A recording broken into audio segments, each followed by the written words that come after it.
sentados, baixe sua cabeça, vamos orar ao Senhor. Pai, nós pedimos a sua graça, Senhor, nessa manhã. Sabemos que ela já está aqui conosco, mas o Espírito Santo, nós somos completamente dependentes do Senhor, Pai. Sem o Senhor nada podemos fazer. Será um esforço inútil, Pai. E nós te pedimos, Espírito Santo, que o Senhor venha sobre nós, que o Senhor trabalhe conosco nessa manhã, Pai, que o Senhor trabalhe a terra nessa manhã, Pai. Que os nossos corações possam se voltar para Ti, Senhor. Que as nossas distrações, as preocupações dessa vida, Senhor, as nossas ansiedades, Pai, possam ser aquietadas nesse momento. E que de fato o Teu Espírito nos constranja, Senhor, nos mostre a Sua palavra, nos revele quem o Senhor é, Pai. Nós queremos Te conhecer, Jesus, muito mais do que uma mensagem, nós queremos Te conhecer, Pai. Esse é o nosso desejo, esse é o nosso anseio, o nosso clamor, Pai. Nós assim oramos e Te agradecemos em nome de Jesus, Senhor. Amém. Bom dia, gente.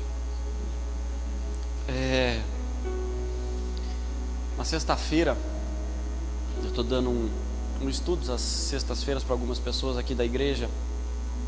E eu falei com eles um pouquinho a respeito de conversão. Eu até comentei com o pastor que eu acho que de todas dessas aulas, desse estudo que eu estou dando para eles, talvez aquele é o que eu mais gosto, é o que eu mais me identifico. Não que os outros não tenham importância, todos eles têm o seu grau de importância, tanto que eles são ensinados, né, são dados para todos, para que a gente aprenda, mas eu me identifico tanto com aquilo, né, eu me identifico tanto com essa questão de conversão do Senhor, de nós nos convertermos ao Senhor, e baseado nisso, e quando eu ministrei aquela palavra, né, aquele estudo para eles, é como se algo acendesse no meu coração, a respeito dessas coisas. Eu comecei a reviver coisas no Senhor de novo, de caminhos que lá de trás a gente vai caminhando e tem vezes que parece que a gente esquece. E eu queria conversar um pouquinho com vocês a respeito disso, não tratar especificamente da conversão em si, mas eu queria falar um pouquinho de maturidade, porque conversão, ela tem tudo a ver com maturidade, tem tudo a ver com nós sermos maduros no Senhor. O Senhor nos alcançou para que nós sejamos maduros nele, para que nós cresçamos no Senhor. Quando você vai ler Efésios no capítulo 4, e o Senhor fala a respeito dos 5 ministérios que Ele deu para a sua igreja, Ele deu eles com um propósito específico. Ele não deu os ministérios para que a igreja simplesmente, para que nós tivéssemos uma função no corpo, um cargo, para que nós fôssemos chamados de pastor, de apóstolo, de evangelista, de mestre, de profeta, né? Não foi com o propósito de te dar um título, né? Existem funções no corpo de Cristo e elas estão ali com um propósito bem específico, cada um funcionando da forma como o Senhor entende, cada um estabelecido na sua palavra, mas o propósito final dos 5 ministérios que fazem parte do corpo de Cristo é para que nós cheguemos à estatura de varão perfeito. Quando você lê lá Efésios capítulo 4, não lembro o verso exatamente, quando o apóstolo Paulo termina de falar a respeito dos 5 ministérios, e ele fala isso, ele fala assim: eu dei eles ao corpo para que nós deixemos de ser meninos inconstantes, levados por todo o vento de doutrina, para que nós cheguemos à estatura de varão perfeito, à medida de Cristo. E essa é a intenção do Senhor sobre as nossas vidas. Então, quando a gente se converte, ou melhor, quando a gente entrega a nossa vida para Jesus, ali se inicia um processo de Deus, para que nós cresçamos nele a cada dia, para que nós nos tornemos parecidos com ele a cada dia.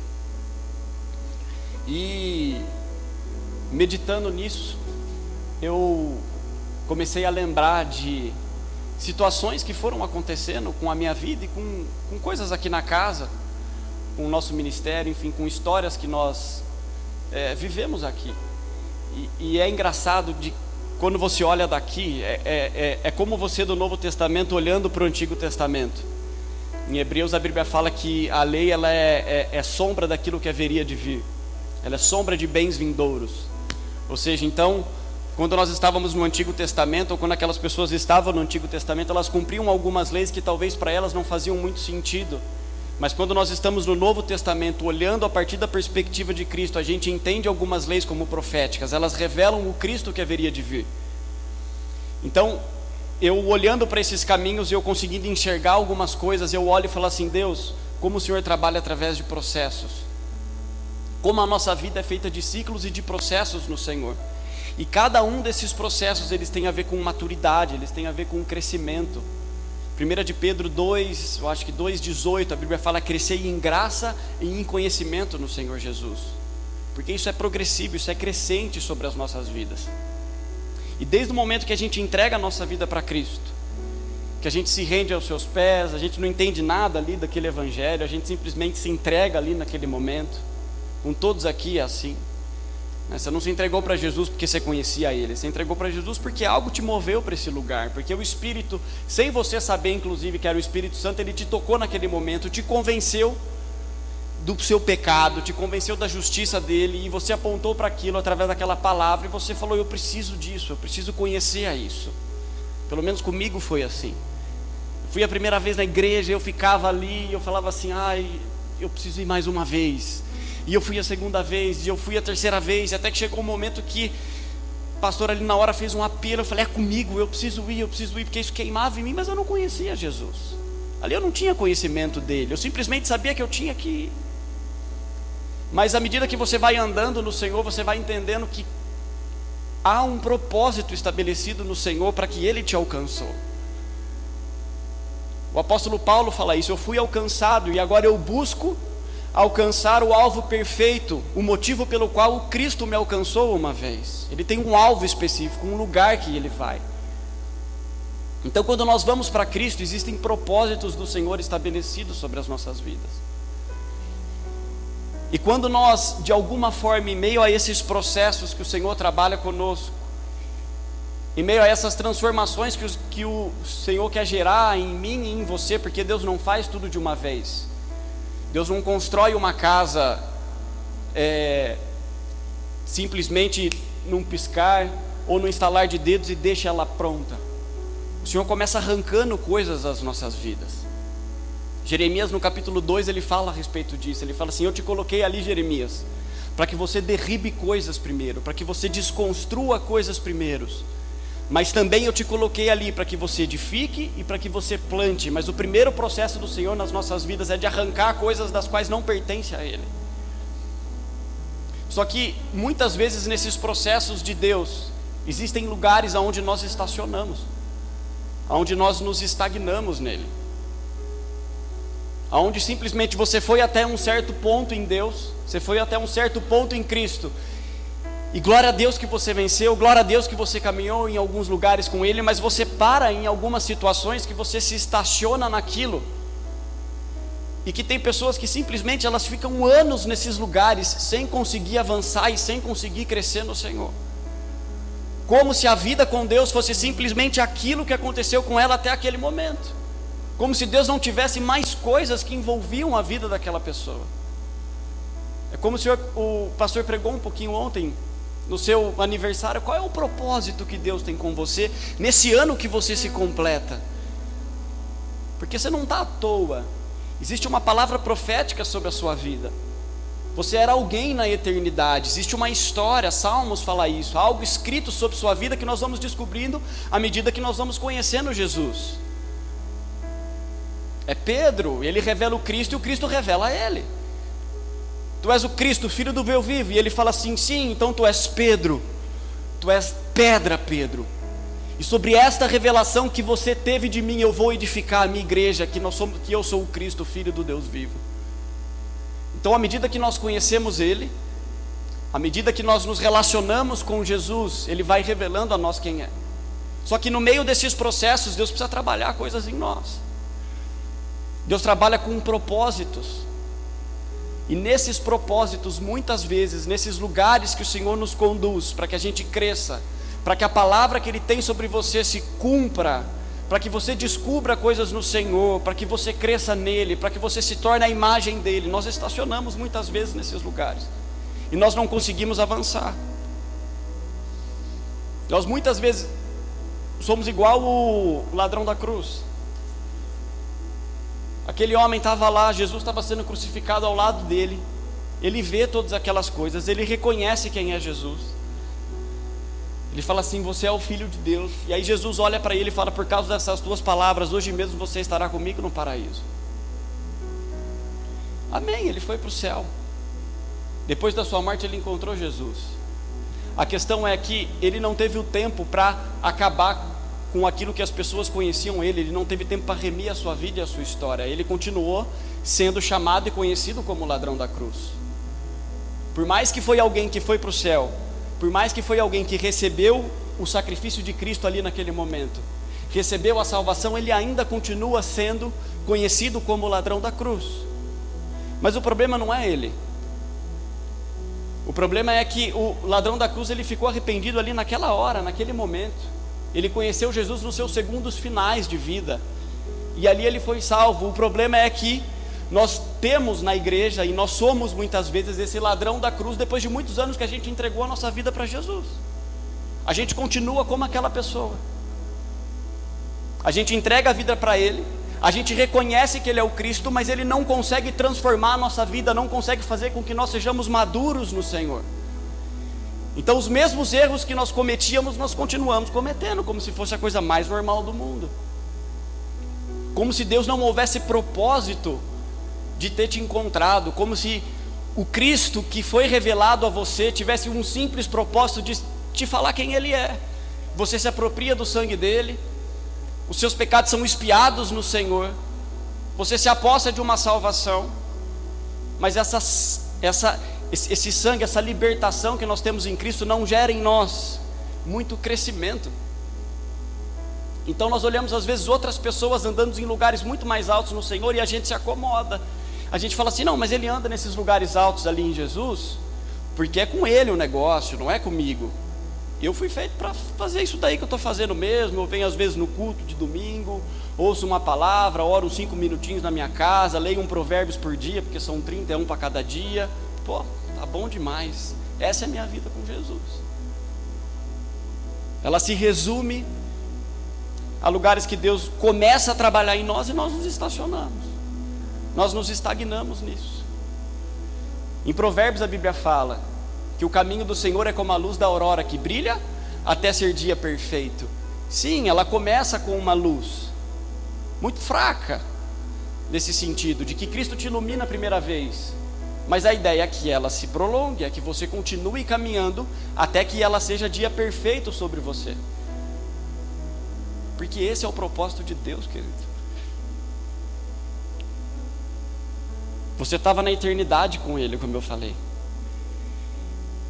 E quando Deus decidiu te manifestar sobre essa terra, Ele sopra o fôlego de vida sobre você, e você passa a ser alma vivente. Como Adão, você é alguém em carne, que habita numa carne, que possui uma alma, com desejos, com vontades, que ao longo da sua vida vão sendo moldados conforme os seus hábitos, as suas culturas, os lugares aonde você está inserido. Só que existe algo dentro de você que é um espírito morto, que quando você encontra Cristo, Ele ressuscita em Jesus. E aí Jesus fala para você não se conformar mais com o último Adão, com o primeiro Adão, que é a alma vivente, mas que você tem que se tornar como o último Adão, que é espírito vivificante. Nos tornemos como Ele. Então Ele renasce algo dentro de você. Ele faz com que o teu espírito nasça de novo, que ele seja vivo em você, porque tem um propósito sobre isso. Ele fala assim: o meu espírito agora está vivo em você, para que a partir de agora você possa trabalhar em cima disso, para que agora você possa ouvir a minha voz, para que agora você possa ver você sentir dentro de mim, dentro de você, o Espírito falando com você, dizendo para você: vai para cá, vai para lá, isso que você está fazendo é errado, se conforme com a minha imagem. Como eu falei para eles na sexta-feira, o único propósito, queridos, da sua formação é você corresponder com a sua essência de criação. A sua essência de criação é sermos a imagem e semelhança do Senhor. Quando Ele decide manifestar Adão por sobre aquele jardim, por sobre a terra, Ele só tinha um propósito de vida: ser a imagem e semelhança de Deus. governar sobre toda a criação conforme a imagem e semelhança de Deus. Então, quando nós voltamos para Cristo, nós regressamos para esse lugar. O propósito nosso, quando Deus te coloca no ventre da sua mãe, e você vem para esse mundo, e se você não veio de um berço cristão, e num determinado dia você ouve essa palavra, como eu falei, você se rende àquilo, o seu propósito de vida a partir daquele momento, ele deve ser voltado para aquilo que Jesus falou a respeito de você.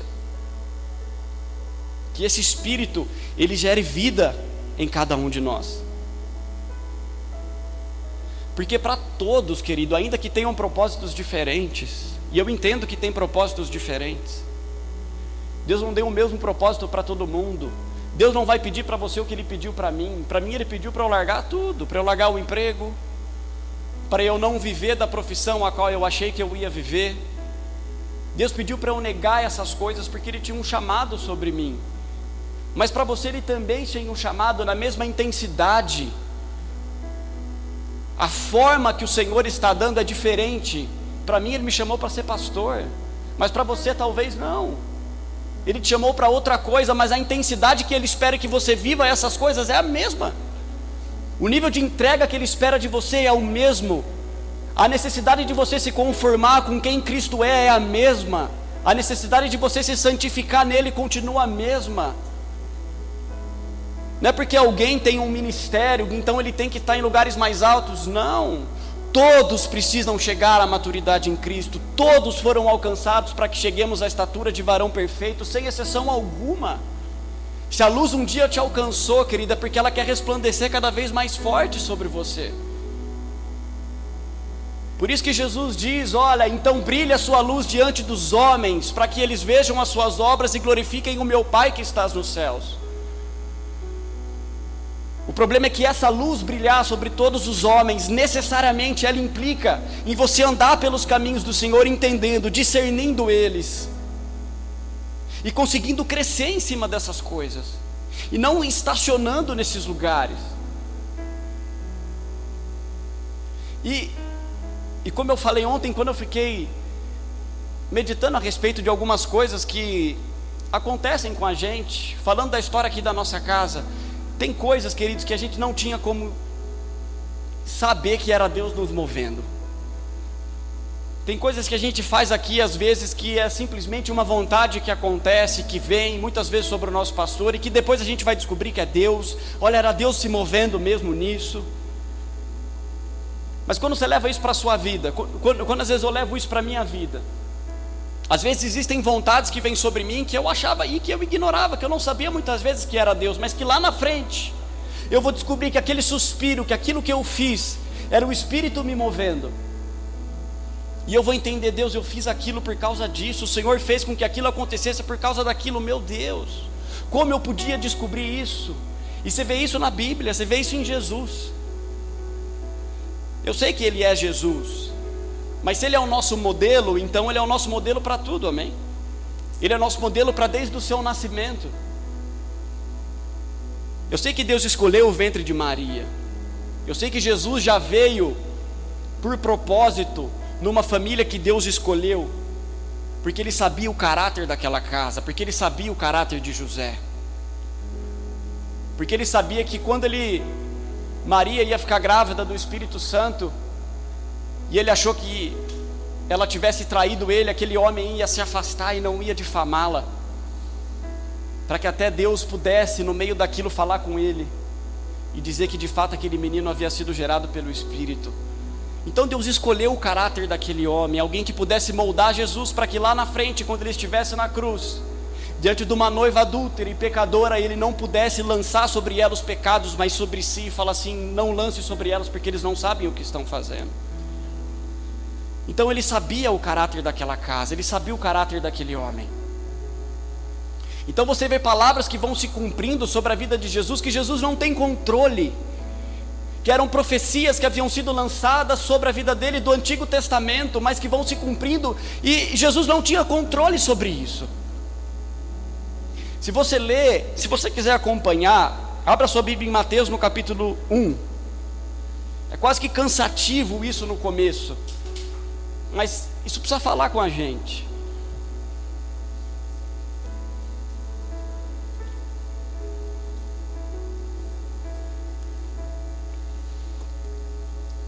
Capítulo 1, verso 22.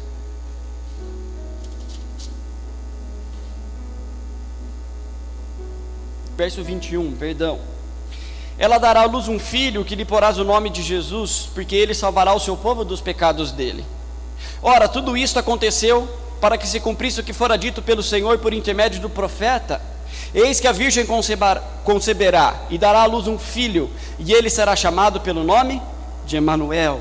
Ou seja, o nascimento de Jesus é uma profecia se cumprindo sobre a vida dele. Mateus 2, verso 5. Em Belém da Judéia responderam eles, porque assim está escrito por intermédio do profeta: e tu, Belém, terra de Judá, não és de modo algum a menor entre as principais de Judá, porque de ti sairá o guia que há de apacentar o meu povo Israel. Ou seja, o Senhor guiando situações para que palavras se cumprissem sobre a vida de Jesus. Mateus, continua ali, capítulo 2, verso de número 13. Tendo eles partido, eis que apareceu um anjo do Senhor a José em sonho e disse: dispõe-te, toma o menino e sua mãe, foge para o Egito e permanece lá, até que eu te avise, porque Herodes há de procurar o menino para o matar. Dispondo ele, tomou de noite o menino e a sua mãe e partiu para o Egito.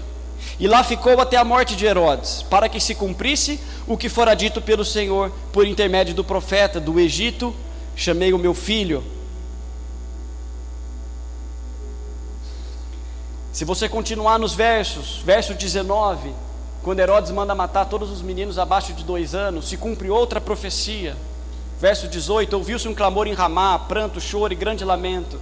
Era Raquel chorando por seus filhos e inconsolável, porque não mais existem. Se você continuar, verso 23, quando eles voltam do Egito, José e Maria vão morar em Nazaré, para que se cumprisse o que fora dito pelo profeta, e ele será chamado Nazareno. Jesus era um bebezinho, ele não tinha controle sobre essas coisas. Os seus pais, que tinham autoridade sobre a vida dele, o conduziram para esse lugar. E quando eu olho para essas coisas, eu vejo que de fato existem coisas nas nossas vidas que às vezes nós não temos o controle, nós não sabemos o porquê fazemos, mas são coisas que se cumprem sobre nós, porque se nós nos mantivermos no lugar que o Senhor pediu, lá na frente a gente vai entender que era o Senhor movendo. Seja alguém que tinha autoridade sobre você e que te deu destino, por isso que a Bíblia fala: obedeçam os seus pais, porque nós não sabemos os mistérios do Senhor, querido. Mas de todos, assim como Jesus, nós não temos um Antigo Testamento escrito a nosso respeito, mas ainda assim, há palavras que se cumprem sobre as nossas vidas, há profecias lançadas por nós, que foram escritas pelo Senhor, e elas estão aí para que elas sejam cumpridas.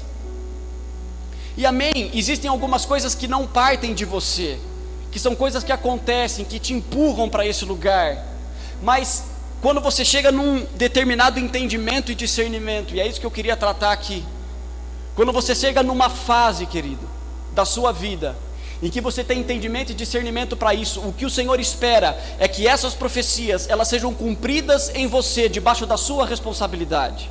Nós temos muito pouco da vida de Jesus depois desse relato. Capítulo 3 aqui, fala da pregação de João, ou seja, Jesus já tinha 30 anos de idade, ali ele já é batizado, ele já é chamado para o ministério.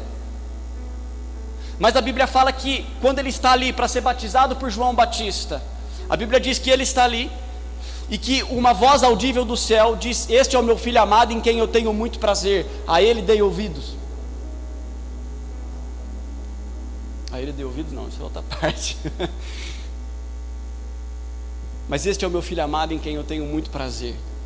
É como se ali Deus estivesse selando com Jesus tudo que você ouviu a teu respeito, Jesus, todas as histórias que a tua mãe te contou, de quando ela estava grávida, Jesus, de que ela ficou grávida pelo Espírito de você, das profecias que te foram ditas a teu respeito, Jesus, de que quando você tinha 12 anos de idade, você ia no templo, e com tamanha sabedoria você ensinava aos homens, que eles ficavam admirados.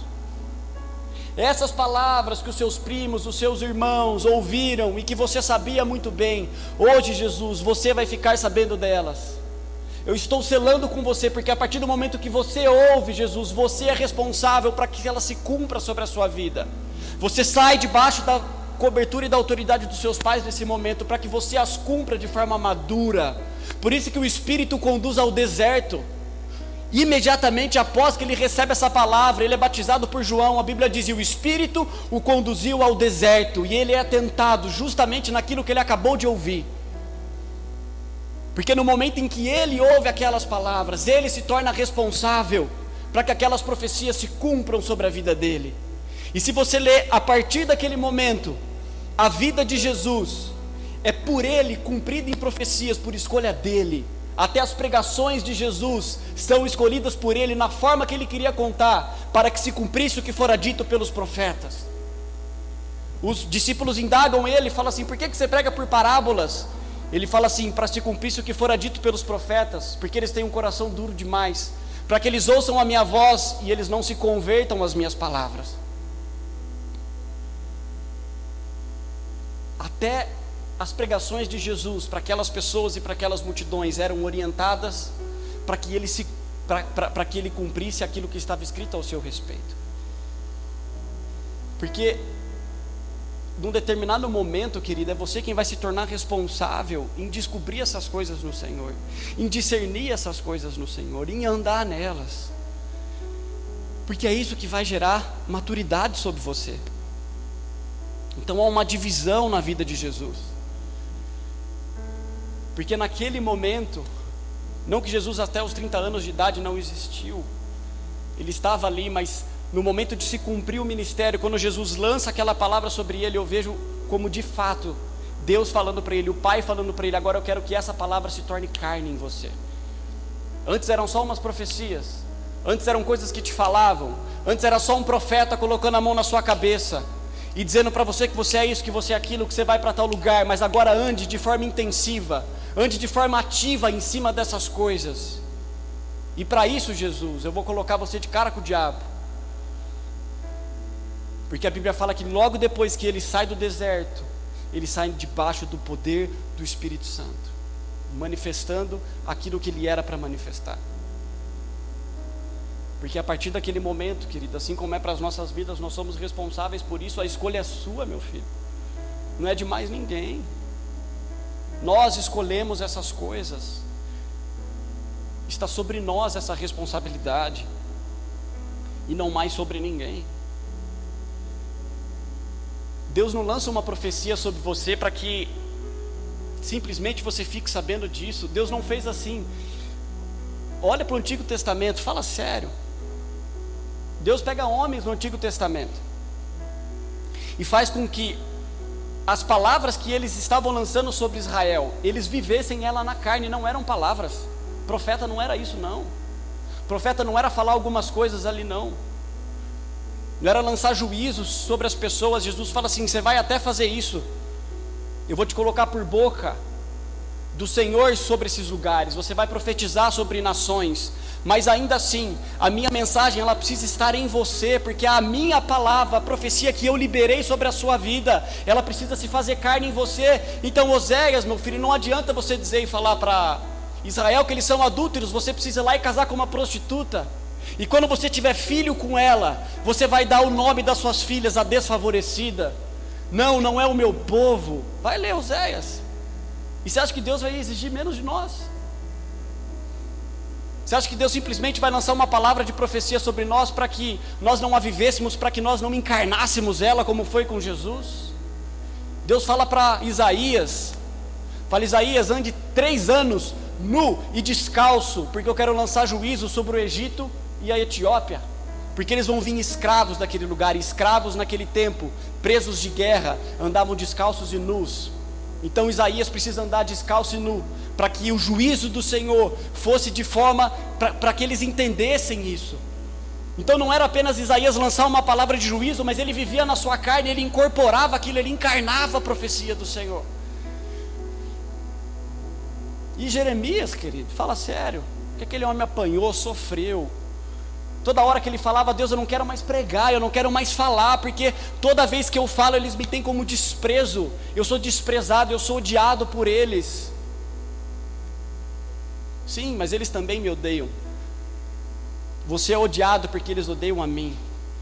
Então você sente, Jeremias, aquilo que eu sinto todas as vezes que eles se adulteram espiritualmente, todas as vezes que eles se dobram diante de Baal, porque as profecias do Senhor, querido, elas precisam gerar em nós responsabilidade. Você precisa fazer com que ela gere vida em você. Não são só palavras, são palavras que geram vidas, e essas palavras elas vão se cumprir por responsabilidade. A gente tem uma mania, talvez, não sei se é da nossa cultura, mas talvez da igreja, mas a gente acha muitas vezes que conhecimento gera maturidade. Conhecimento não gera maturidade. Apaga isso da sua cabeça. O que gera maturidade é aquilo que você vai fazer com o conhecimento. Então, quando você recebe um conhecimento de um livro que você leu, de uma mensagem que você ouviu, da Bíblia que você está lendo, ela não vai gerar maturidade em você, ela vai gerar conhecimento. Só que é o que você faz com esse conhecimento que gera em você responsabilidade, e dessa responsabilidade vai te gerar libertação, vai te gerar transformação, vai fazer com que você seja igual a Jesus. Não é o puro e simples conhecimento a respeito de algo que vai te colocar em alguns lugares. Não, nós precisamos ser responsáveis por isso, porque são essas atitudes de responsabilidade que vai gerar em você quem você precisa ser. Mas como eu falei no início aqui, nós paramos em alguns lugares, porque quando nós nos confrontamos, quando não tem mais alguém te empurrando, quando não tem mais o pai te apontando e dizendo faz isso, faça aquilo, e você se vê naquele lugar, você fala eu preciso ter responsabilidade. Isso é crescer, gente. A gente faz isso com a nossa vida normal. Por que a gente não faz isso com o Senhor? Você cresce, não cresce, é um bebezinho, você é dependente do seu pai, da sua mãe, para comer, para tomar banho, para fazer todas essas coisas, e à medida que você vai crescendo, responsabilidades vão sendo geradas em você, e você vai se tornando alguém maduro. A sua vida com Deus é exatamente a mesma coisa, ou Ele espera que seja a mesma coisa. Ele espera que quando você se converta seja uma crescente, seja algo progressivo sobre a sua vida, para que você se torne alguém maduro, completo, para que a sua luz resplandeça sobre os homens, para que as profecias que foram liberadas sobre a sua vida se cumpram, e a gente de fato viva com intensidade aquilo que o Senhor tem para nós. Eu não estou aqui dizendo para você que é fácil, querido. Eu estou dizendo para você que são essas escolhas e esses lugares que vão colocar você aonde você deve ir. Responsabilidade. Sejamos responsáveis, homens e mulheres decididos no Senhor. Por isso que Tiago fala, olha meu filho, se você pede alguma coisa para Deus com dúvida, você não vai receber dele. Aí ele completa dizendo, homem de ânimo dobre, inconstante nos seus caminhos, pensará você que alcançará alguma coisa do Senhor?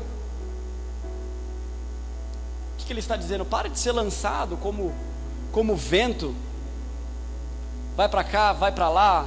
Não, sejamos decididos, como foi pregado aqui no domingo. Jesus passava por Samaria e eles não quiseram ter com ele, porque havia sobre ele a intrépida resolução de ir para Jerusalém. Eu vou fazer aquilo que me cumpre fazer. Então não adianta a gente estar com um pé, outro ali. Você tem um jovem rico para você olhar e para falar para você que não vale a pena, querido. Ou você vive a vida com Deus de forma abundante, ou a gente não vive a vida com Deus. É melhor que nós a vivamos da forma como Deus pede para que a gente faça. Porque aquele jovem, ele estava ali, obedecendo todas as leis, fazendo todas aquelas coisas, mas na hora que ele encontra o verbo encarnado, falando para ele, faça isso, e ande comigo, ele não consegue abandonar aquelas coisas. Quase que um desperdício isso. E nós precisamos entrar nesses lugares de maturidade, de escolhas. Entenda, você é responsável pelas suas escolhas. Eu postei no grupo sexta-feira, semear é uma escolha, colher é uma obrigação. Então entenda, quando você semeia, é uma escolha sua, mas quando você colhe, obrigatoriamente você vai colher aquilo que você semeou. Então escolha as coisas corretas, escolha pela palavra do Senhor, escolha pela vontade dEle. Se você não sabe, discirna no Senhor então qual é ela, mas pelo amor de Deus, se alimente disso. Jesus, enquanto andava sobre a terra, os discípulos olhavam para ele e ele virou para os discípulos e falou assim, agora eu preciso comer uma comida que vocês não conhecem. E aí os discípulos olham um para o outro e falam assim: mas qual será que é? Será que ele trouxe alguma coisa? E Jesus fala: não, a minha comida e a minha bebida é fazer a vontade do meu Pai. O problema é que nós não nos alimentamos dessas coisas. A gente quer viver a vida com Deus, achando que dá para a gente viver de forma rasa. Vamos levando. E não dá, querido. O que Ele chamou para que você fizesse, o fogo precisa queimar continuamente no altar, senão não vai para frente. Não é obra minha, não é obra sua, é obra do Espírito. Por isso que o profeta fala, acho que é Zacarias, que ele fala para eles: não é pela força e nem pela violência, mas pelo meu Espírito. Ou seja, não adianta, Israel, guerrear da forma como vocês guerreiam antes. Vocês precisam obedecer a minha palavra, vocês precisam obedecer a voz do meu Espírito, porque é assim que se guerreia. O problema é que nós não alimentamos essas vontades em nós. Como um certo homem escreveu, nós alimentamos o nosso corpo com 3 refeições quentes por dia, mas o nosso espírito com sanduíche frio, e espera que no momento de cruz, que no seu Getsemane você vai virar para Deus e falar: não, Deus, seja feita a sua vontade. Não vai, querido, você vai negar, porque você não vai conseguir abrir mão dessas coisas, se isso não queimar em você, ou senão você vai passar a vida fazendo como Nadab e Abiú, que tentaram oferecer fogo estranho diante do Senhor e foram fulminados. Nós não somos fulminados porque essa intensidade de glória ainda não está sobre nós, mas nós fazemos isso muitas vezes continuamente.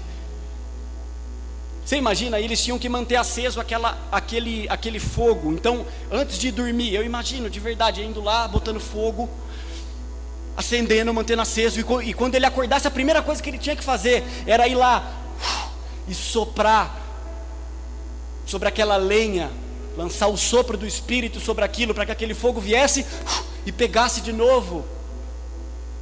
E Nadab e Abiú, não sei, eu acho que eles esqueceram, devem ter ficado 3, 4 dias sem voltar naquele altar, e eles tentaram lá produzir um foguinho estranho, vixe, morreram na hora. E como nós não somos fulminados agora, Deus fala: tudo bem, você não vai morrer agora, mas o propósito que eu tenho para você não se cumpre. A morte da qual então é lançada sobre nós, é as palavras do Senhor não se cumprirem sobre as nossas vidas. Que nós tenhamos responsabilidade, querido. Pensa num lugar difícil, mas é um lugar que Ele tem para nós. E se Deus tem trazido luz sobre você a respeito de algumas coisas, é porque Ele entende que você tem capacidade para lidar com isso.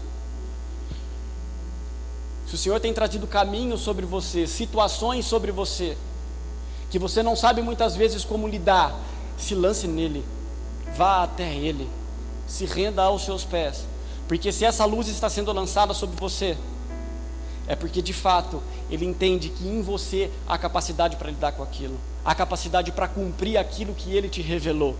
Deus não traria algo para você simplesmente por trazer. Mas coloque isso sobre sua cabeça, querido, sobre seu coração, que a vida é feita de escolhas. As suas escolhas definem o seu caráter, e o seu caráter determina o seu destino. Isso é uma ordem. Não importa se nós nos lavamos no sangue de Jesus, no sentido de que não, agora eu sou salvo, quase com determinismo, né? A gente fala: não, mas o Senhor que começou a boa obra, Ele é fiel para cumprir. Sim, Ele é fiel para cumprir, porque a palavra que Ele lançou sobre a sua vida ainda é válida. Porque o Senhor não pode ser infiel, porque a palavra diz que Ele não pode negar a si mesmo. Mas ela se cumpre sobre você, à medida que você também a acata com responsabilidade. Não que quase que ao acaso, como alguns acreditam aí. Ah não, Deus falou, vai se cumprir. Não vai. Não vai, querido. Algumas coisas você pode viver, outras você não vai viver. E Deus vai olhar e falar: eu tinha tantas coisas escritas a teu respeito, que era para que você vivesse. Você vai chegar na eternidade, você vai olhar o seu nome e falar: não, eu não era isso. Era. O problema é que a gente gastou a nossa vida com muita coisa que não era para gastar. A gente se lançou em coisas que muitas vezes não era para a gente se lançar. Enquanto que o Senhor espera de nós, querido, é um coração quebrantado nesse sentido. Que a gente se lance, sabe, gente? Que a gente escolha por aquilo que é certo. Porque não adianta a gente falar que somos de Jesus e está certo.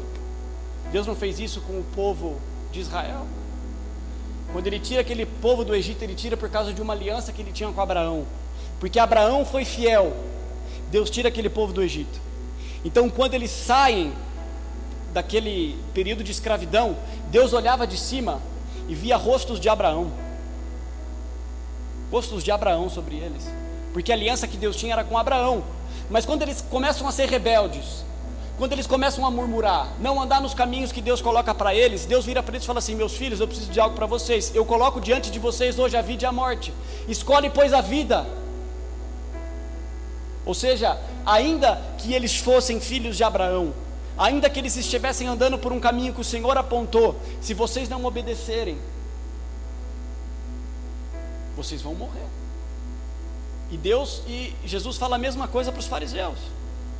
Vocês estão dizendo que são filhos de Abraão? Filhos de Abraão são aqueles que fazem as mesmas obras que o meu pai Abraão, porque Deus pode suscitar destas pedras filhos a Abraão. Ou seja, não use a aliança que Abraão fez, que foi por sacrifício, vivendo da maneira como você está vivendo, porque a palavra que ele lançou sobre Abraão, Gênesis 17, ele fala isso para Abraão: eu, Abraão, te multiplicarei extraordinariamente. Ou seja, o que Deus estava dizendo: Abraão, a sua descendência, o propósito é que outros Abraão se multipliquem, eu te multiplicarei, é o seu coração, Abraão, que eu quero multiplicar. Esse era o propósito do Senhor, não era multiplicar simplesmente pessoas que diziam que tinham uma aliança com isso. Não, vivam essa aliança, sejam filhos, e o mesmo vale para nós, sejam filhos de Jesus, que sejamos filhos de Jesus, que a gente escolha por essas coisas, querido, que a gente seja maduro, que a gente cresça no Senhor.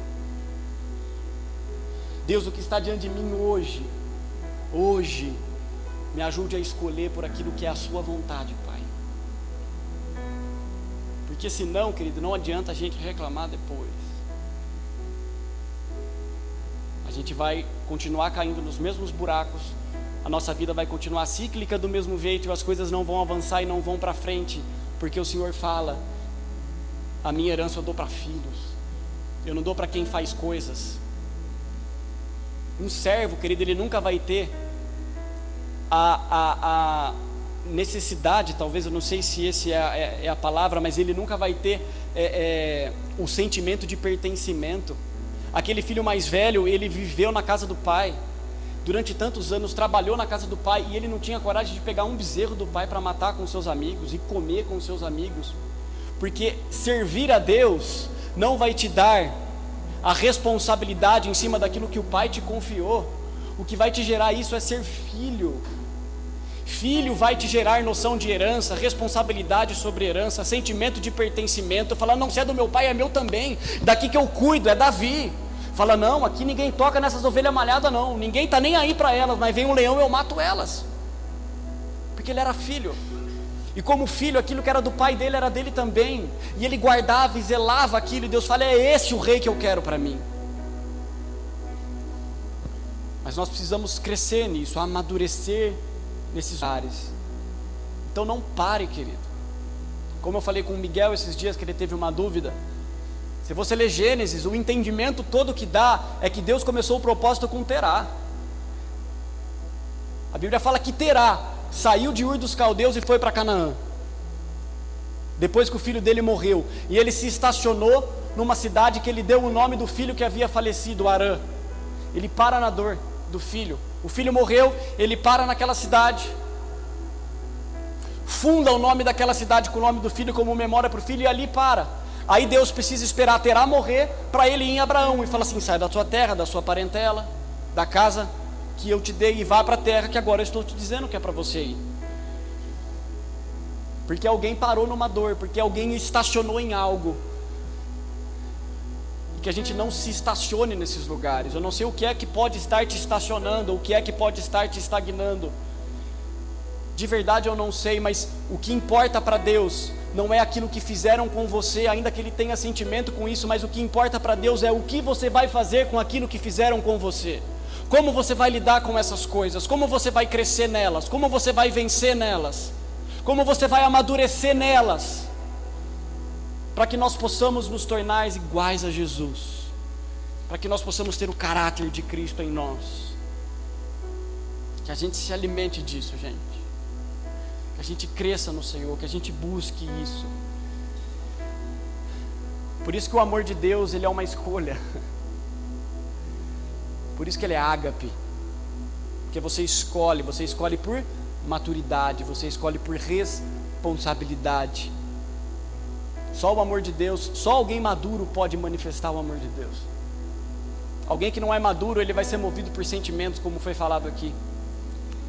Então de repente ele faz um pouco, ele faz ali, e glória a Deus, e Deus vai guardando aquilo como memória, e muito bom, mas a gente não cresce, a gente não vai, a gente não consegue ir avante, porque nós somos homens de ânimo dobre, inconstantes no Senhor. Amém, gente? Queria que a gente tivesse um tempo de oração, que o Daniel ministrasse alguma coisa. E de verdade eu não lancei essa palavra como peso de acusação sobre você, porque eu mesmo preciso estar nesses lugares. Eu mesmo todos os dias preciso escolher por coisas que eu sei. Nesses dias eu tive que fazer isso, e o pastor acompanhou um pouco disso. Mas querido, é quase que frio. Mas quando você discerne as coisas, você tem um sopro, agarra aquilo, querido. Vá. Às vezes Deus quer que você largue algumas coisas para que você pegue algo maior. Ele não quer te deixar andando no vazio. É Pedro.